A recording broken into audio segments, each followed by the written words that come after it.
Good morning and welcome back. The topic of today's lecture is fear of urban influence and its delimitation. आज जिसका व्याख्यान हम करने जा रहे हैं वो है नगर का प्रभाव क्षेत्र और उसका सीमांकन, या इसको हम कहें तो नगर का जो प्रभाव क्षेत्र है उसको हम अमलैंड भी बोलते हैं। Doctor Sandeep Yadav, associate professor in geography, government college Bundi. प्रत्येक नगर, चाहे वह छोटा हो या बड़ा हो, उसका एक प्रभाव क्षेत्र होता है जो उसको अभिन्न भाग होता है। बिना सेवा क्षेत्र सृजित किए किसी भी नगर द्वारा अपने अस्तित्व को बनाए रखना कठिन है। नगरों के प्रभाव क्षेत्रों के बारे में एक अत्यंत महत्वपूर्ण तथ्य है कि ये प्रभाव क्षेत्र नगर की भिन्न भिन्न सेवाओं या कार्यों के माध्यम से नियंत्रित होते हैं। ऐसे क्षेत्र को नगरों के प्रभाव क्षेत्र या सेवा क्षेत्र के रूप में जाना जाता है।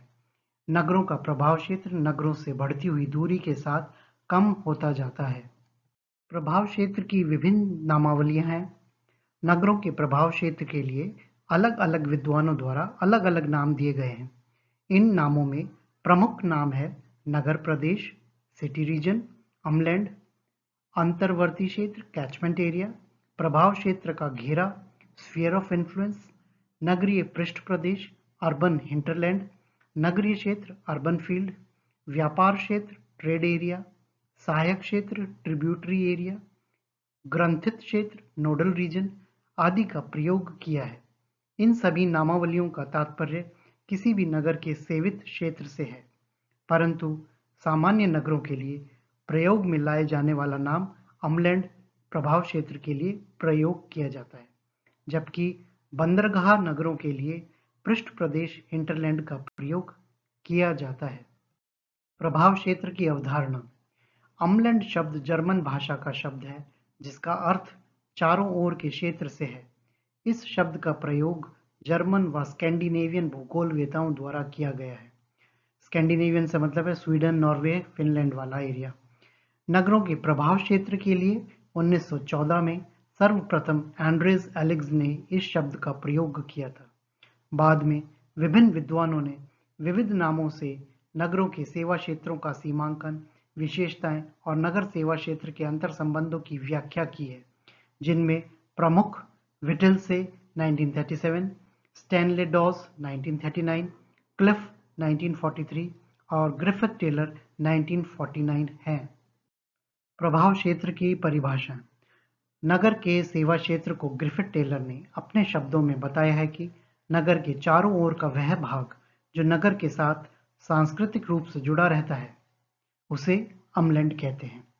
प्रोफेसर रामलोचन सिंह ने भारत में सर्वप्रथम इस शब्द का प्रयोग किया तथा उन्होंने इस शब्द को परिभाषित करते हुए बताया कि वह क्षेत्र जिससे नगर व सेवा क्षेत्र आपस में आर्थिक, सांस्कृतिक एवं राजनीतिक दृष्टि से जुड़े रहते हैं उसे नगर का सेवा क्षेत्र कहते हैं। एक अन्य परिभाषा में उन्होंने यह भी बताया कि नगर के चारों ओर से घेरे हुए निकटवर्ती ग्रामीण क्षेत्र को अमलैंड कहते हैं। उपरोक्त परिभाषाओं से स्पष्ट है कि नगरों का सेवा क्षेत्र नगर सीमाओं से सटे वह प्रदेश होते हैं जहां नगर अपनी वस्तुओं और सेवाओं का उपलब्ध कराता है तथा उस सेवा क्षेत्र की वस्तुएं एवं सेवाएं नगर की ओर आकर्षित करता है। इस तरह से नगर और सेवा क्षेत्र परस्पर क्रियाओं पर आधारित हैं। बंदरगाह नगरों के प्रभाव क्षेत्र। पृष्ठ प्रदेश एक यूरोपीय शब्द है। इस शब्द का उपयोग बंदरगाह नगरों पर आयात और निर्यात के लिए वस्तुओं का उत्पादन स्थान से लाना एवं उनका मांग क्षेत्र इनके पृष्ठ प्रदेश के निर्धारण के आधार होते हैं। एफ.एच. ग्रीन ने अपने एक शोध पत्र में नगरीय पृष्ठ प्रदेश का प्रयोग किया है। बंदरगाह नगरों के प्रभाव क्षेत्र के निर्धारण के लिए आयात निर्यात के स्वरूप के आधार पर प्रमुख वस्तुओं का चुनाव किया जाता है। इस आधार पर बंदरगाह नगर से निर्यात की जाने वाली वस्तुओं के उत्पादित स्थान को ज्ञात कर मानचित्र पर अंकित किया जाता है। इसी तरह आयात की जाने वाली सामग्री का पृष्ठ प्रदेश जहां पर वह पहुंचाई जाती है का स्थान ज्ञात कर लिया जाता है और उसे भी चिन्हित कर मानचित्र पर दर्शाया जाता है और दोनों प्रकार के मानचित्रों को अध्यारोपित कर बंदरगाह नगर का पृष्ठ प्रदेश का सीमांकन कर दिया जाता है। नगरीय प्रभाव क्षेत्र का निर्धारण। नगरों के प्रभाव क्षेत्रों के भौगोलिक अध्ययन के लिए उनका सीमांकन आवश्यक होता है, क्योंकि ऐसा किए बिना प्रभाव क्षेत्र के विस्तार और उसकी विशेषताओं को समझना कठिन होगा। नगरों का प्रभाव या सेवा क्षेत्र कोई स्थायी भौगोलिक इकाई नहीं है, क्योंकि समय के साथ इसमें परिवर्तन होता रहता है। नगर से यातायात सुविधा के बढ़ते या घटते या किसी विशिष्ट कार्य या संस्था के नगर में स्थापित होते ही सेवा क्षेत्र में परिवर्तन आ जाता है, जैसे नया सड़क मार्ग, छोटी लाइन से बड़ी रेल लाइन में परिवर्तन, नगर में मेडिकल कॉलेज या विश्वविद्यालय की स्थापना आदि। यह भी उल्लेखनीय है कि क्रिस्टलर के सेवा प्रदेश के षटकोणीय अवधारणा मात्र एक आकार में बांधना संभव नहीं है। उल्लेखनीय है कि जब किसी क्षेत्र में 3 या 4 समान स्तर के नगरों की सेवा क्षेत्रों को निर्धारित किया जाता है, तो उनके बाहरी छोर पर एक ऐसा क्षेत्र पाया जाता है जो उभयनिष्ठ स्वरूप प्रकट करता है। ऐसी दशा में यह निश्चित करना कठिन होता है कि निर्धारण के लिए आवश्यक वस्तुनिष्ठ आंकड़ों का संग्रह भी एक कठिन समस्या है। इसलिए कुछ विद्वानों ने मात्र एक कारक जैसे यात्रा प्रवाह को ही सीमा निर्धारित का आधार बनाया है, जबकि कुछ विद्वानों ने विविध कार्यों और सेवाओं को आधार बनाकर सीमा निर्धारण किया है। अब तक अपनाई गई सीमा निर्धारण की विधियों को 2 प्रमुख वर्गों में विभक्त किया जा सकता है: गुणात्मक या अनुभवनात्मक विधियां, क्वालिटेटिव और एम्पिरिकल मेथड्स। दूसरा है सैद्धांतिक या सांख्यिकी विधियां, थ्योरेटिकल और स्टैटिस्टिकल मेथड्स। नगर के प्रभाव क्षेत्र में नगर के द्वारा प्रभाव क्षेत्र के लिए तथा प्रभाव क्षेत्र से नगर के लिए कार्य किए जाते हैं, जिनकी हम अलग-अलग व्याख्या कर सकते हैं। नगर के प्रभाव क्षेत्र द्वारा नगर के लिए किए जाने वाले कार्य कौन-कौन से हैं? नगर के अपने चारों ओर के क्षेत्र से जो वस्तुएं एवं सेवाएं प्राप्त होती हैं, वह उन वस्तुओं की पूर्ति क्षेत्र कहलाता है। इस क्षेत्र से मुख्यतः निम्न वस्तुएं एवं सेवाएं प्राप्त होती हैं: सब्जियां, दूध, घी, अनाज, श्रमिक, बैलगाड़ी सेवा या साइकिल सेवा। नगर द्वारा अपने प्रभाव क्षेत्र के लिए किए जाने वाले कार्य: उच्च शिक्षा, समाचार पत्र, उच्च चिकित्सा, नगरीय बस सेवा सुविधा, अकृषित वस्तुओं का व्यापार क्षेत्र, दैनिक एवं स्थायी रोजगार। ये सब चीजें नगर द्वारा आसपास के क्षेत्रों को उपलब्ध कराई जाती हैं। प्रभाव क्षेत्र पर अब तक किए गए अध्ययन। विदेशी विद्वानों द्वारा जो अध्ययन किए गए हैं, इस क्षेत्र में 1917 में C.B. फॉसेट ने इंग्लैंड के प्रांतों का सीमांकन करके नगरों के प्रभाव क्षेत्र को प्रस्तुत किया था। 1930 में नगरों के सेवा क्षेत्रों को 4 भागों में बांटा है: व्यापारिक संबंध, सामाजिक संबंध, जनसंख्या का गमनागमन एवं नगर के चारों तरफ भूमि उपयोग पर नगर का प्रभाव। इन्होंने इन आधारों पर 132 में अनेक अमेरिकी एवं इंग्लैंड के ईस्ट एंग्लिया के बाजारों का अध्ययन किया। एमडोज ने मिशिगन प्रांत में स्थित होवेल नगर के प्रभाव क्षेत्र का अध्ययन किया है। 1933 में पार्क एवं न्यूकोम्ब ने अमेरिकी महानगरों के प्रभाव क्षेत्रों का आकलन समाचार पत्रों के वितरण के आधार पर किया। 1944 में स्मेल्स ने थोक व्यापार, फुटकर व्यापार और समाचार पत्रों को आधार बताया। नगर के प्रभाव क्षेत्र को जानने के लिए हैरिस ने संयुक्त राज्य अमेरिका के सॉल्ट लेक सिटी के लिए फुटकर एवं थोक व्यापार, समाचार पत्र, सामान्य व्यापार, यातायात प्रवाह, जनसंख्या संलग्नता आदि कारकों का प्रयोग किया है। नगर के प्रभाव क्षेत्रों के सीमांकन के लिए H.L. ग्रीन ने न्यूयॉर्क एवं बोस्टन नगरों के लिए यातायात, समाचार पत्र, टेलीफोन, बैंक, औद्योगिक कार्य और मनोरंजन जैसे कारकों का प्रयोग किया है। उपरोक्त विद्वानों द्वारा विदेशों में प्रभाव क्षेत्र के लिए किए गए कार्यों में परिस्थिति जन्य चरों का चुनाव कर उनको आधार बनाकर प्रभाव क्षेत्रों का सीमांकन किया है। भारतीय विद्वानों द्वारा किए गए भारतीय नगरों पर अध्ययन। भारतीय नगरों के सेवा क्षेत्रों का अध्ययन अधिकतर अनुभवात्मक विधियों से किया गया है। इस क्षेत्र में सर्वप्रथम प्रोफेसर R.L. सिंह ने 1955 में बनारस नगर के प्रभाव क्षेत्र का अध्ययन किया। प्रोफेसर उजागर सिंह ने इलाहाबाद के नगर प्रभाव क्षेत्र के अध्ययन में परिवहन, अभिगम्यता, साग सब्जी आपूर्ति, दूध आपूर्ति, माध्यमिक शिक्षा, खाद्यान्न एवं वाणिज्य को मुख्य आधार बनाकर प्राथमिक प्रभाव क्षेत्र और गौण प्रभाव क्षेत्र में बांटा है। A.B. मुखर्जी ने मोदी नगर का प्रभाव क्षेत्र, VLS प्रकाश राव ने कर्नाटक के नगरों का प्रभाव क्षेत्र, प्रोफेसर मंजूर आलम ने हैदराबाद सिकंदराबाद नगरमाल के प्रभाव क्षेत्र, पूना नगर के प्रभाव क्षेत्र के लिए KR दीक्षित एवं SB सावंत ने अध्ययन किया है। आंध्र प्रदेश के 13 नगरों के प्रभाव क्षेत्रों के अध्ययन में NBK रेड्डी और DS राव ने अध्ययन किया है। जमशेदपुर नगर के लिए डॉक्टर YB विश्वकर्मा ने कार्य किया है। ग्रेविटी और इंटरेक्शन मेथड, गुरुत्व तथा अंतरक्रिया नियम। इस नियम का प्रतिपादन सर्वप्रथम HC कैरी ने 1858-59 में किया था, जिसे निम्न सूत्र द्वारा प्रस्तुत किया गया है। I = P1 × P2 भाग दिया D से, जिसमें P1 और P2 क्रमशः बड़े नगर की जनसंख्या और छोटे नगर की जनसंख्या है। D उन दोनों के बीच की रेखीय दूरी है और जो I है वो दो स्थान P1 और P2 के बीच सापेक्षित संबंध है। उपरोक्त सूत्र का प्रयोग करें तो देखें कि P1 में जनसंख्या 80,000 है, P2 में 40,000 है, P3 के अंदर 10,000 है और इनके बीच में क्रमशः दूरी 40 किलोमीटर, 30 किलोमीटर और 20 किलोमीटर देखने को मिलती है, जैसा कि उपरोक्त चित्र में नजर आ रहा है। इसको अगर इसका सूत्र के हिसाब से प्रभाव क्षेत्र देखें तो P1 नगर का प्रभाव क्षेत्र 80 आता है, P2 का 26.6 आता है और P3 का 20 आता है। तो सर्वाधिक प्रभाव क्षेत्र आप जो देखने को मिल रहा है वो सबसे बड़े नगर का इसमें देखने को हमें मिलता है। उपरोक्त नियम मानव के स्थानिक गतिशीलता की प्रभाविता पर जोर देता है। नगरों के बीच की दूरी व उनके जनसंख्या आकार पर प्रभाविता निर्भर रहती है।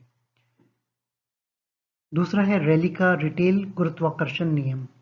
टेक्सास विश्वविद्यालय के अर्थशास्त्री रैली ने फुटकर व्यापार गुरुत्वाकर्षण मॉडल का प्रतिपादन 1931 में किया, जिसे फुटकर व्यापार का गुरुत्वाकर्षण नियम कहते हैं। रैली ने नगरों के प्रभाव क्षेत्र के निर्धारण के लिए निम्न सूत्र प्रस्तुत किया है। S1/S2 बराबर कोष्टक में P1 भाग दिया P2 कोष्टक बंद, दूसरे कोष्टक में D2 भाग दिया D1 कोष्टक बंद, उसकी घात लगी है 2 की। यहाँ पर S1 और S2 दो निश्चित नगरों के अपेक्षित फुटकर विक्रय जो किसी मध्यवर्ती ग्राम या नगर को बेचते हैं। P1 और P2 दोनों नगरों की जनसंख्या है। D1 और D2 एवं मध्यवर्ती ग्राम या नगर के दोनों नगरों से दूरी है। इस नियम के अनुसार किसी केंद्र से प्राप्त फुटकर व्यापार की मात्रा उस केंद्र की जनसंख्या के प्रत्यक्ष अनुपात में और उस स्थान और केंद्र के बीच की दूरी के वर्ग के विपरीत अनुपात में होती है। इस नियम के अनुसार दो नगरों के बीच का अलगाव बिंदु या ब्रेकिंग पॉइंट वहां होगा जहां S1/S2 का मूल्यांकन 1/1 होगा। यह ऐसा अलगाव बिंदु होगा जहां एक नगर से फुटकर व्यापार का प्रभाव अपेक्षाकृत अधिक है तथा जिसके आगे दूसरे नगर का फुटकर व्यापार प्रभाव अपेक्षाकृत बढ़ जाता है। रैली के नियम को निम्न चित्र से सरलतापूर्वक समझा जा सकता है। ये S1 और S2 दोनों तरफ में दो अलग अलग केंद्र हैं, बीच में मध्यवर्ती नगर है जिसकी S1 से दूरी 15 किलोमीटर और S2 से दूरी 25 किलोमीटर है और इसमें S1 की जनसंख्या जो देखने को मिल रही है हमारे को 1 लाख है और S2 की 50,000। ये नगर की केंद्र से क्षैतिज दूरी दिखाई गई है। इसमें रैली के सूत्र की उपयोगिता का आधार चित्र उपरोक्त चित्र से पता चलता है कि S1 तथा S2 की जनसंख्या का मान क्रमशः 1 लाख एवं 50,000 है तथा D1 D2 का मान 15 व 25 किलोमीटर हो तो दोनों नगरों की पकड़ की प्रभाविता इस प्रकार होगी। सूत्र में इन संख्याओं को रखें तो 1 लाख बटे भाग 50,000 जो अगर काटेंगे तो 2 हो जाएगा और दूरियों को विपरीत अनुपात 25/15 का घात लगाएंगे तो ये हो जाएगा 2/1 और इसके घात लगी 1.67 के वर्ग की। तो इसको जब कैलकुलेट करते हैं तो 5.58 बटा 1 आता है। ये इसका अलगाव बिंदु प्रस्तुत होता है। रैली के उपरोक्त नियम को संशोधित करके आर नाउल्स एवं जे वेटिंग ने 1976 में निम्न सूत्र प्रस्तुत किया। mk1 बटा mk2 is equal to p1 बटा pi बटा pj इंटू dkj और dki का भाग दिया, उसके घात लगी है 2 की। उपरोक्त सूत्र में दो नगर p व p के बीच के गांव स्थित है, पी और pj के बीच में। इसमें पी जो है उसकी जनसंख्या 80,000 है, पीजे जो है उसकी जनसंख्या 10,000 है और इनके दूरियां जो बीच के गांव से है 24 किलोमीटर और 12 किलोमीटर देखने को मिलती है। इसके आधार पर उन्होंने खुदरा व्यापार गुरुत्वाकर्षण नियम को लगाते हुए इसका प्रभाव क्षेत्र निकाला। जो सूत्र में मूल्य अगर रखेंगे तो मूल्य आता है 2। सूत्र द्वारा यह अनुमान लगाया जा सकता है कि के गांव आई नगर से सेवाएं प्राप्त करने के लिए जे नगर की अपेक्षा दुगना महत्व होगा। और नया दूसरी जो थ्योरी इसके अंदर है वो है ब्रेकिंग पॉइंट कॉन्सेप्ट या अलगाव बिंदु संकल्पना। रेली द्वारा प्रस्तुत फुटकर व्यापार गुरुत्वाकर्षण मॉडल को संशोधित करके 1949 में पीडी कन्वर्स ने अलगाव बिंदु संकल्पना को प्रस्तुत किया। इस संकल्पना में क्रेता के इस निर्णय का आधार बताया कि किसी सेवा या वस्तु के लिए वह दो नगरों में किस नगर को प्रमुखता देता है। इस प्रकार दो नगरों x और y के मध्य प्रभाव क्षेत्र अलगाव बिंदु के आधार पर निर्धारित किए जा सकते हैं। कन्वर्स ने अलगाव बिंदु ज्ञात करने के लिए निम्न सूत्र का प्रयोग किया है। b is equal to d भाग दिया 1 प्लस अंडर रूट px भाग दिया py। यहाँ पर b है दो नगरों x और y के मध्य अलगाव बिंदु, px और py दोनों नगरों की जनसंख्या है, d दोनों नगरों के बीच की दूरी है। उपरोक्त सूत्र को निम्न चित्र की सहायता से समझा जा सकता है। ये दो नगर दिखाए गए हैं गोलों के रूप में, x नगर और y नगर, और अलगाव बिंदु इसका 13.1 किलोमीटर एक तरफ आ रहा है और 4.9 किलोमीटर दूसरी साइड में आ रहा है। उपरोक्त चित्र के आधार पर अलगाव बिंदु ज्ञात किया गया है। वैल्यू अगर आप इसमें लगाएं जो सूत्र पीछे मैंने बताया था, b is equal to d भाग दिया 1 प्लस 4000 बटे 5000, इनकी जो वैल्यू है जनसंख्या की उसका अंडर रूट लिया, तो इस हल करने पर 4.9 आता है। तो छोटे नगर से जो दूरी है वो 4.9 किलोमीटर की दूरी पर आपका अलगाव बिंदु इसमें आएगा। नगरीय प्रभाव क्षेत्र को ज्ञात करने के लिए स्थानीय पहलुओं के आधार पर भारतीय विद्वानों ने भी कुछ सूत्र प्रतिपादित किए हैं। वीएलएस प्रकाश राव ने कर्नाटक के नगरों के प्रभाव क्षेत्रों के निर्धारण में नगरीय प्रभाव को ज्ञात करने के लिए निम्न सूत्र प्रतिपादित किया है। D is equal to T into A भाग दिया U से। उपरोक्त सूत्र के अंदर D है नगरीय प्रभाव की तीव्रता, A है राज्य का कुल क्षेत्रफल, R है नगरीय केंद्र से वृत्त का अर्धव्यास, T है नगर की जनसंख्या, U है राज्य की कुल जनसंख्या, A एवं U प्रामाणिक मान एवं स्थिरांक है। पीडी महादेव और डीसी जयशंकर ने प्रभाव क्षेत्र के सीमांकन के लिए गुरुत्व संभाव्य नियम ग्रेविटी पोटेंशियल मॉडल प्रस्तुत किया है, जिसका सूत्र है GI is equal to PI/AB भाग दिया DIS/XY। यहाँ G संभाव्यता सूचकांक अर्थात गमनागमन की संभाव्यता है, PI है नगर की कुल जनसंख्या, AB है जनसंख्या का भार मूल्य, DIS है नगरों के बीच की दूरी और XY है दूरी का भार मूल्य। उत्तर प्रदेश के नगरों के प्रभाव क्षेत्रों के निर्धारण के लिए ओम प्रकाश सिंह ने भी अपना एक सूत्र प्रस्तुत किया है, जिसमें उन्होंने माना है कि लगभग समान पदानुक्रम स्तर के दो केंद्रों के बीच की सेवा दूरी दोनों केंद्रों की केंद्रीयता मूल्यों के अनुपात में विभाजित करने से प्राप्त होता है, जो निम्न सूत्र के द्वारा होती है।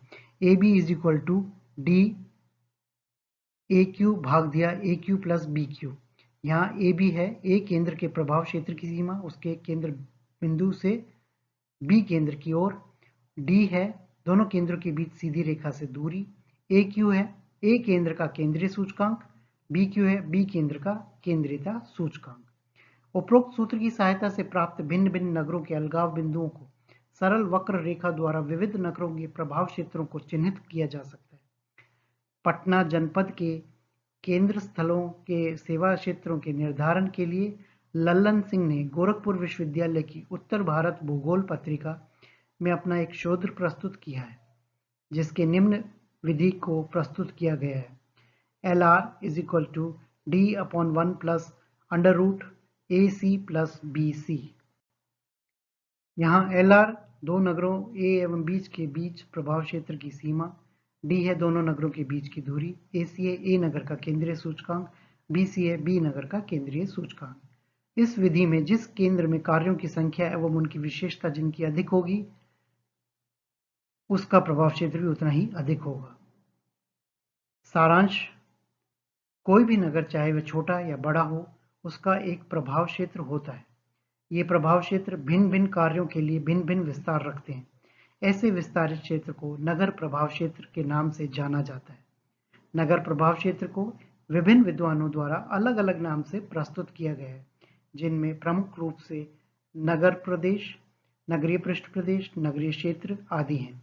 अमलैंड शब्द जर्मन भाषा का शब्द है, जिसकी अर्थ नगरों के चारों ओर के क्षेत्र से है। नगरों के प्रभाव वाले क्षेत्र का सर्वप्रथम 1914 में एंड्रे एल्गिज ने प्रयोग किया था। उसके बाद कई विदेशी एवं भारतीय विद्वानों ने प्रभाव क्षेत्र पर अध्ययन किया है। नगरीय प्रभाव क्षेत्र के निर्धारण के लिए इसकी विधियों को दो प्रमुख वर्गों में विभक्त किया जा सकता है, जिनमें प्रथम गुणात्मक या अनुभवात्मक विधि, दूसरी सैद्धांतिक या सांख्यिकी विधि है। नगर प्रभाव क्षेत्र के लिए सर्वप्रथम H.C. केरी ने 1858 से 59 में गुरुत्व का नियम प्रस्तुत किया था। इसके बाद इस नियम को थोड़ा संशोधित करके W.J. रैली ने डिटेल गुरुत्वाकर्षण नियम को प्रतिपादन किया। रैली के सूत्र को थोड़ा संशोधित करके R. नाउल्स तथा J. वेटिंग ने 1976 में संशोधित सूत्र प्रस्तुत किए। रैली के सूत्र को संशोधित करके P.D. कन्वर्स ने अलगाव बिंदु की संकल्पना प्रस्तुत की थी, जिसमें दो नगरों के बीच प्रभाव क्षेत्र की सीमा को चिन्हित कर अलगाव बिंदु ज्ञात किया जाता है। विदेशों में नगर प्रभाव क्षेत्र के अनेकों अध्ययन के बाद भारत में सर्वप्रथम प्रोफेसर R.L. सिंह ने वाराणसी नगर के प्रभाव क्षेत्र जानने के लिए कार्य किया। इसके बाद भारत के अनेक नगरों के लिए अनेक विद्वानों ने प्रभाव क्षेत्र पर अपना अध्ययन प्रस्तुत किया।